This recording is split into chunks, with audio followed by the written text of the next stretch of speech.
Hello बच्चों, आज हम पढ़ेंगे यूनिट 6 का चैप्टर 4 रोगी के रिश्तेदारों के साथ व्यवहार।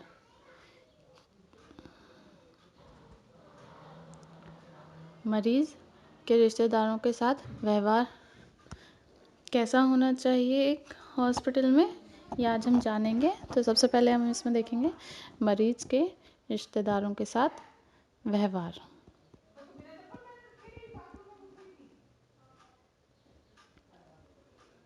इसमें हम सबसे पहले देखेंगे तनावपूर्ण स्थिति में रोगी और उसके रिश्तेदारों को जवाब देते समय याद रखने वाले बिंदु।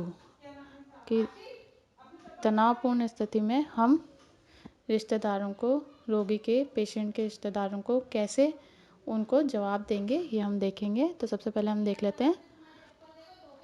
उसमें सबसे पहला है, रोगी और उसके परिवार वाले स्वास्थ्य समस्या के कारण तनाव में होते हैं, इसलिए उनसे बात करते समय कुछ बातों का ध्यान रखना पड़ता है। उसमें फर्स्ट है हमारी, उनकी बातों को व्यक्तिगत रूप से अपने ऊपर ना लें।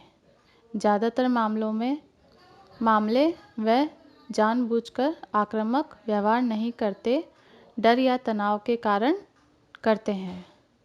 ये सब तो हम सभी जानते हैं कि तनाव के कारण हम आक्रामक हो जाते हैं। तो अगला जब पेशेंट का रिश्तेदार जब ऐसा कर रहा है तो हमें उसके ऊपर रिएक्ट नहीं करना है। सेकंड है हमारा, रोगी के परिवार के साथ चिकित्सकीय संबंध बनाने पर ध्यान दें। थर्ड है, धैर्य बनाए रखें। सबसे महत्वपूर्ण ये है कि आप उनकी बातों को सुनें। फोर्थ है हमारा, रोगी को उचित और सही देखभाल देने का विश्वास पैदा करें, ताकि उसको विश्वास हो जाए कि रोगी को अच्छा ट्रीटमेंट मिल रहा है। फिफ्थ है हमारा, संभावित हिंसा के संकेतों को पहचानें और सतर्क रहें। जैसे वे उत्तेजित व्यवहार कर रहे हों, तेज आवाज़ में बात कर रहे हों, तो हमें इन सब बातों का ध्यान रखना है कि जब हमको लग रहा है कि कुछ हिंसा होने वाली है तो हम अपने आप को उससे दूर कर लें। अब हम देखेंगे क्रोध के कारण और क्रोध प्रबंधन को लिखिए। यानी कि क्रोध के कारण क्या होते हैं हॉस्पिटल्स में नॉर्मली, और उसके प्रबंधन क्या है वह अब हम देखेंगे।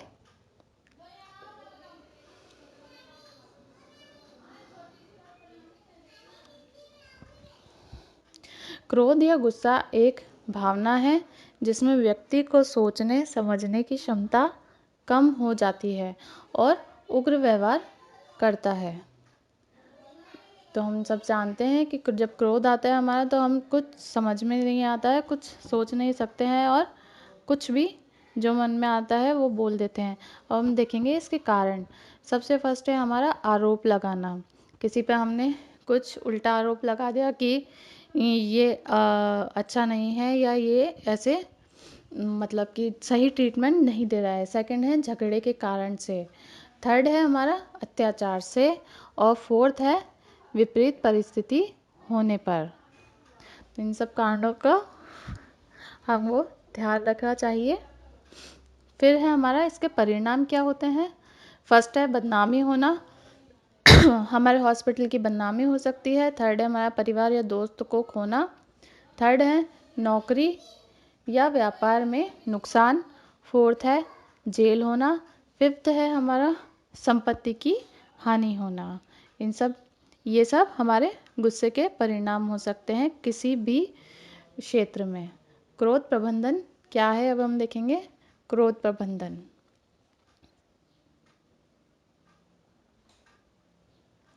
फर्स्ट है हमारा इसमें, मन को बदलने के लिए मन में 1 से 10 तक गिनती करें।